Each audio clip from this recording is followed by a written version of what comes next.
Hey everyone, we're here to talk about Tobacco 101, smoking, vaping, electronic cigarettes, juuling, and being informed so you can make your choice. I'm here, Jennifer Haneline. I work with the Louisiana Campaign for Tobacco-Free Living up in Northeast Louisiana, the Monroe area. And I'm here with Jamia Hart, and she is with our Communities of Color person. Hey, Jamia. Hello. We're excited. We've been working in the area for a while and providing some education and trying to make sense of all the stuff that everybody hears on social media and just out there in general from friends so that our youth can be informed and so they can hopefully help inform others. So the choice is yours until it isn't, as we say. And the first thing we want to talk about, the most of you know, because this is really common information now, I think, for most people on the planet, that cigarettes are bad. Okay, everybody knows the cigarettes are bad, but we just have to tell you, make sure you know why they're bad. Traditional cigarettes, they have over 7,000 chemicals in them. That's a lot of chemicals. They have everything from rat droppings to benzene, acetaldehyde. They have formaldehyde in them. For many of you, the formaldehyde might sound familiar. That's that chemical that they use to embalm people who have passed away to preserve their bodies. So that's in cigarettes and many other things, many of which, 70, in fact, cause cancer. So we know cigarettes are bad. They cause cancer. We also know that secondhand smoke, so the smoke that comes off the cigarette that a non-smoker might breathe in, is also toxic and can cause cancer. So not going to belabor the point because I think you guys know by now, cigarettes are bad. But we had a product that came out a few years ago, about 10, it really started to hit the stage, and that was e-cigs, electronic cigarettes, or vaping as it's called. Some people, for a while, they were calling it juuling. That's still out there, but Juul isn't the dominant brand anymore.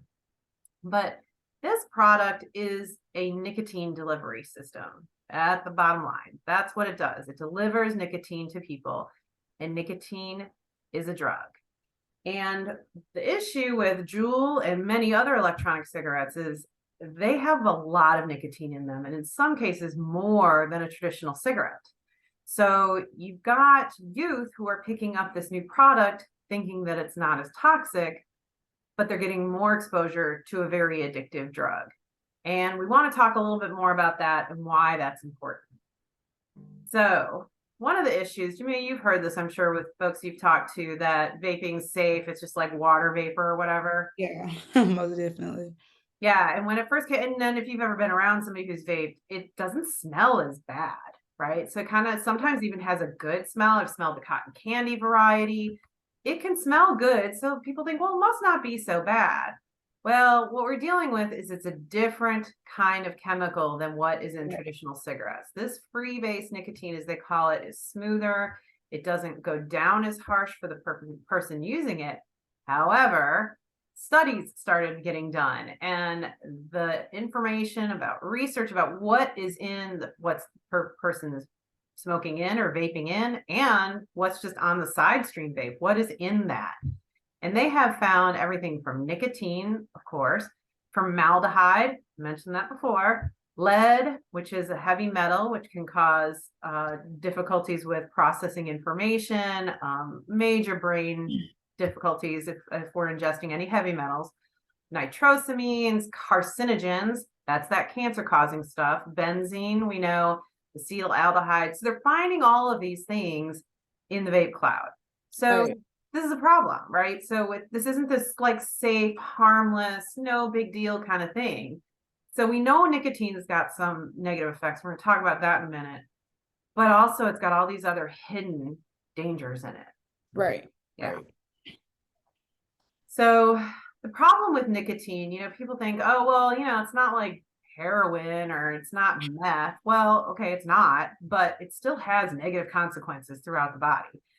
This graphic I like because it shows how it affects pretty much every single part of your body, from joint pain to stomach issues to increased clotting in your blood.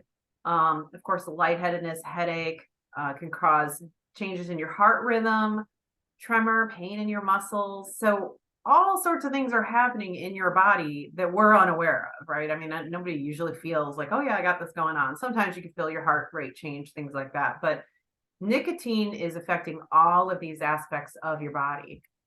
And we've also found that nicotine for youth can be particularly detrimental. So they've done these studies, which I'm really impressed with. They've done a lot more to study the interplay of mental health and nicotine, as well as just general development. And they found that when you introduce any kind of addictive substance, so whether that's nicotine or alcohol, before the brain is done developing, that person is actually opening addictive pathways in the brain to be more susceptible to other addictions throughout their life. And that's terrifying to me, right? I mean, I have kids and we talk about this stuff. I'm like, look, if you're going to do anything that's bad for you, just like wait until after 25. Like then your brain is like, it's where it's going to be. Now you can still do things to hurt your brain after that, of course. But prior to age 25, not as significant of an impact. But for our youth who are watching this, attention, learning, memory, those are all so crucial at this time, because like junior high and high school are tough. There's a ton of information that is being thrown at them every single day. And when you are putting things in your body that make it harder to pay attention, harder to learn, and harder to memorize stuff, right, it's just like shooting yourself in the foot. Don't do this to yourself, because you're making your life harder. And I know, I talk to a lot of youth and they say, well, it helps with my anxiety, because we've got a generation who are being asked to do so much more. I'm a lot older than you, than I was growing up. Yeah. For sure. I mean, the expectations are huge. And so our youth are super stressed. And so they're trying to find ways to de-stress. But, using a drug to do that is not covering up the source of the stress. It's just kind of putting that Band-Aid on a bullet wound. It's trying to get yourself through, but it's not actually helping. And they found actually the rebound effect. So you use nicotine, reduces your anxiety right away, but then after the nicotine wears off, anxiety comes back, it's stronger, you need more nicotine, and it just keeps going and on and on. So yeah, so we've got an issue. And then we also, vaping gets expensive. And so they've done studies that find that people who start on the vape products switch over to traditional cigarettes because they're more affordable. So and then they're getting just all the bad things. And you and I were talking about this is from a couple summers ago. They recalled all this sunscreen this one summer because they found it had traces of benzene in it. Well, these fools, they know that there's benzene in cigarettes. They know there's benzene in vapes. They're not pulling those off the shelves. And I always ask, so this is the one thing I like. Whenever I ask my youth today, now when I asked about 8 years ago, they didn't know, but now I'll say, why do you think they don't pull the vape and the cigarettes off? And they're like, it's money. Yes. And I'm like, yeah, you guys get it. It's money talks.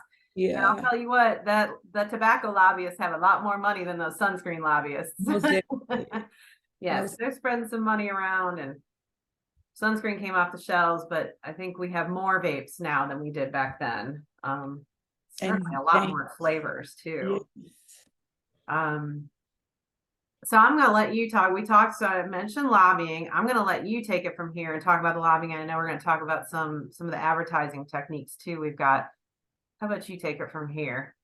Okay, so basically, like she was saying, the tobacco company has a ton of money. It's actually one of the top financial industries in America. So pretty much they can afford to allow America to be sick and not care.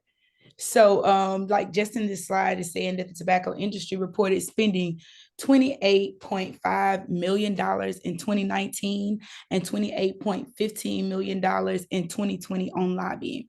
That's the biggest, and those are the biggest annual totals since 2013, but still well below the 72.9 million spent in 1998, the year that Big Tobacco agreed on the landmark settlement. So even though it's not as much, $28 million is a lot of money to be spending on tobacco companies, and to be able to spend to pretty much allow us to get cancer. Basically, they're paying for us to be sick so that they continue to make money. They know that it's addictive to us. And so that they know as long as if we're addicted to it, we're going to continuously spend money on it. So they're basically making money off of us. Let's see, we can go to the next slide. Okay, so the vaping is so dangerous because we really don't have true history on vapes. We don't really know what's fully in vapes. No long-term studies. Vape juice isn't tested. It isn't safe. Street e-juice is tested, and it's a nicotine delivery system. Now, we do know for sure that vapes do have nicotine in them. But one of the craziest things, I was actually explaining to somebody earlier today that vaping is so dangerous that literally someone can be in a nail shop and they're fixing someone's nails, and as they're fixing their nails, they can say, oh, this has a nice smell to it, it gives me a little high. They can take it to the tobacco company, and the tobacco company will skip over the FDA to get it approved and put it directly on the shelves. So just imagine you smoking the same things that you put on your nails. And it's not only them, it's all types of people that can do that. It's dangerous. We don't know what's in it. So you go to the next slide. Okay, look at that. The tobacco company makes $1 million per hour marketing tobacco products. One of the craziest things that I've learned since I've been in the tobacco industry, they start marketing people at 5 years old. That's the youngest where they start marketing. If you go into the local gas stations, they'll make the marketing eye to eye with the 5-year-olds. So what we see is what we do. I always tell people that what we see is what we do. So they'll make it real fun and real colorful and very creative. So the 5-year-olds or the children can be like, hey, what's that? And then they make things that make the kids want it from a young age. One of the biggest things that I know as a child that they marketed for me was the Big Chew tobacco gum. Tobacco gum was very popular back when I was coming up. It didn't have much flavor, so it literally was like tobacco. We'll pop it in our mouth, we'll chew it all hard until all the flavor goes out, and then once the flavor go out, we spit it out and adding some more in there until we rolling it up just like we would see our grandfathers do and putting it in our back pocket. We think that we're just chewing bubble gum, but what we were actually doing was we saw people chewing tobacco. We did what we saw. We were repeating what we saw. And so and believe it or not, the tobacco company puts money into companies like that so that they can promote the tobacco gums or even little candy cigarettes that blow out smoke. We think it's just a candy company, but no, the tobacco company backs that so that we can sell it to the kids. That's right. I had those ones that blew out the puff of smoke, and you just thought it was so cool because I'm old, I told you. So that's back when we thought smoking was cool. Yeah. Well, that brings up, you remind me, we had a great Next Era group in Lake Providence that actually got a policy passed to stop advertising any tobacco products within a certain radius of a school. And they can't put it down at the eye level or next to candy because they're trying to stop that advertising to the youth. So that's a good point because they're doing it everywhere, even Lake Providence. Yeah. Not anymore, though. So tobacco companies have a long history of lying to the public using advertisement. One of the most popular things that they used to tell people back in the day to make them smoke was tobacco or cigarettes help with cancer. Not true at all. It actually causes cancer. I don't know if they thought that it did back in the day. I'm not sure if they just they thought that it did and they've later found out that it didn't, or if they just were flat out lying. I'm not sure. But tobacco companies will have you thinking that, oh, tobacco helps you. Smoking cigarettes help with your, like we just said, your anxiety. It helps with your cancer. It helps with all types of things. It does not. Doctors, and I'm not going to sit here and lie to you either. I'm sure there are some doctors that smoke because I can't deny it. People in the health field are the hardest people to try to teach tobacco education to. But some doctors may smoke, but they also can back it up and tell you how dangerous the smoking is. They know. They just make the choice to do it. And we don't want you to make the choice to do it, though. So don't do it. It's not healthy. So why do people vape? Depression stick. It's fake, but vaping contributes to youth mental health crisis, and it's real. Believe it or not, I've seen people as young as junior high using vape. And it may be some that's in elementary. How they're able to purchase it, to be honest with you, I'm not sure, You but know, they I've known of parents giving vape to their kids for really Christmas. Yeah, like, I mean, and some of it's well intentioned, right? They think, oh, it's better than cigarettes, and they have this misconception about what that these is things better. are. Yeah. But yeah, I mean, if these suckers were advertised the way that what they really do, they give Yes. anxiety, they give depression. That's Yes. what they Yes. do. They're Yes. not like these great healthcare products, right? Most, yes, most definitely. Literally was just having, like I was saying, having a conversation earlier today. If you have to smoke something, I actually prefer you to smoke a cigarette than a vape. But I don't want you to smoke anything. Let me make that very clear. Don't smoke neither. Well, and we Vape, don't have the research on the vapes, so they may yeah, not be better. And that's what people ask me all the time. Well, which one's better? It's different. I can't say better or not. Either way, you're ingesting something that your lungs were yeah, not meant to process. So right. no, if you're addicted to nicotine, then talk to a doctor. Talk to them about See what's what the best process you need to use to get your body off of the nicotine. But and smoking and regulate. vaping, and yeah, we're talking about this crazy advertising. I mean, I ran Look, across this one Vitavape, vitamin enriched. Now, this was a joke ad. This wasn't a real ad. okay, So I let was me gonna say be what? clear. But I mean, you look at the joke ad and then let's look at like the real advertisement. Like, It's what do very we close. notice here? Colors, they're bright. It's rainbow Yes, Skittles. It's so fun and fruity. And, I mean, same flavors, they banana, are blueberry, 100% advertising pomegranate, to kids. lemonade ice. Like what? And they even say that they taste good, but they may taste well, but they are not healthy. I'm not sure. I'm not sure. I seen they have a smooth tobacco. What? No. Yeah, there's that. And there's this huge thing going on, of course, about the menthol flavor because Yes, there's social injustice issues. When we look at these tobacco companies, how they prey on certain populations, they make right. very concerted efforts to advertise menthol to our African American They community do.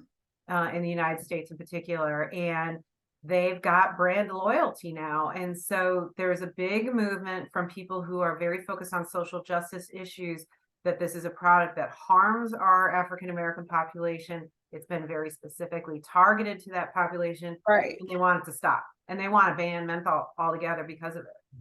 Right, right, right. Very true. And we do have to be careful and cautious because, like you said, they do target the African American communities. They don't think that African American people are smart enough not to purchase tobacco products, even though they're addicted. And we're capable of doing it. But the way they advertise it in a manner that makes us want to do it. And especially if they know that we're addicted to it. So, Yeah, yeah. yeah.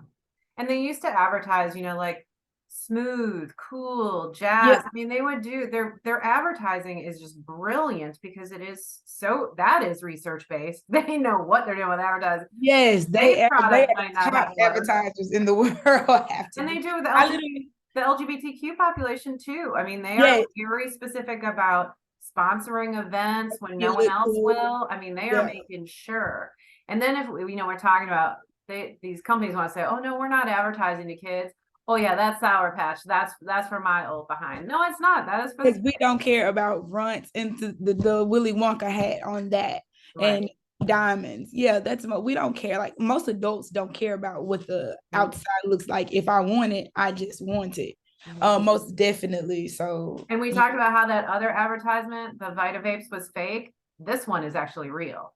So it's not really. that So they're different. trying to broadcast that, advertise that vitamins and cigarettes. No, And this one says it's nicotine free, but when they have tested some items that have said they're nicotine free, they still they find still nicotine have in them. nicotine, small traces of it, Yeah. probably, I'm sure. Yeah. Crazy. Most, Can't yeah. believe everything you see, especially when it's on the internet. As Abraham Lincoln once said, don't trust every quote you read on the internet. So just because it's So, quoted. right, right, right. Okay, so reasons people people use vape. They say, I use it to deal with my anxiety. It's not bad like smoking, even though you're smoking it. It feels good. It tastes good. It fits in.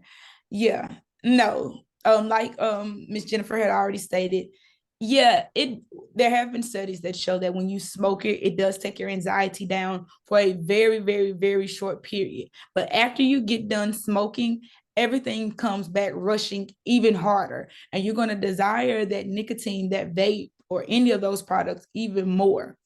Reasons not to vape: nicotine addiction, expensive, heavy metals, cancer causing, face could explode. And I know that seems like, We didn't talk about that though. That's the battery, the high powered yeah, battery in the vapes. Yeah, we because didn't they mention have that been earlier. known to get extremely hot and blow up while you're smoking them. Lung disease, brain damage, death, and the unknown, because there is a portion of using a vape that we don't know what happens. Too many chemicals that are mixed in together that we're going to be able to identify specifically what everything is that comes with using vape. And we didn't go into all the details about the exploding batteries and things like that, but there was a period of time where there were many, many youth who were hospitalized. Some died because of street vape products, things that they were buying off the street that were laced with THC. That was a big problem too. So, it's just putting something into your body that you don't really know what it is can be very problematic. Yes. So yeah, that rounds us out, I think, to me. I mean, this is a short, brief introduction to tobacco, but nicotine addiction is hard to quit, as hard to quit as heroin in terms of the properties that it has on the brain. If you talk to anybody who has smoked or used tobacco products and they're older, ask them how hard it is to quit. Many people have tried 7, 8, 9, 10 times. It's really, really difficult because it's an addiction. And we need to remember that. And that's why we're here to talk about it, because we want our next generation to live as healthy and as long as they can. And so we've got a resource, text to vape free to 873-373. It's 24/7 help. It's for ages 13 to 17. You can also go to quitwithusla.org to get some more resources for help with quitting. But talk to your friends, talk to the people and let them know the truth about what's actually in a vape. So I want to thank you, and thanks Jamia for being here and helping us through this presentation. And there's more information you can get, but also talk to your next era folks and your regional managers. I'm one of them in this area, our communities of color folks that are throughout the state as well. Super knowledgeable and helpful. And we're here to walk you through and help with anything we can. So thank you so much. Bye.